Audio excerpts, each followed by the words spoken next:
Kochi blackmail കേസിലെ നാടകീയത തുടരുകയാണ്. പ്രാഥമിക ചോദ്യം ചെയ്യലിൽ ഇരുവരും കുറ്റസമ്മതം നടത്തിയെന്ന് അന്വേഷണ ഉദ്യോഗസ്ഥർ പറഞ്ഞു. എന്നാൽ പിന്നീട് 3 മണിക്കൂറുകൾ നീണ്ട ചോദ്യം ചെയ്യലിന് ശേഷം പുറത്തിറങ്ങിയ ബിന്ധ്യ ഇത് പാടെ തള്ളി.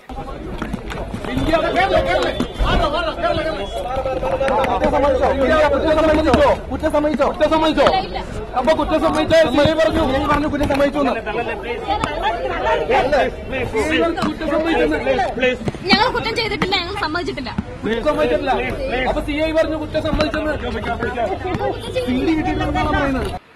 പ്രതികൾക്കെതിരെ ശക്തമായ തെളിവുകൾ ലഭിച്ചതായാണ് പോലീസ് പറയുന്നത്.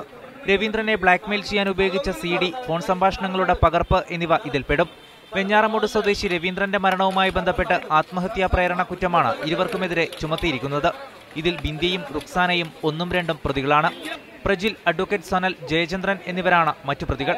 Assistant commissioner Rex Bobby Arvin, Venjaramoodu CI S Vijayan, അന്വേഷണ ഉദ്യോഗസ്ഥനായ CN സന്തോഷ് എന്നിവരുടെ നേതൃത്വത്തിലുള്ള സംഘമാണ് ഇവരെ ചോദ്യം ചെയ്തത്.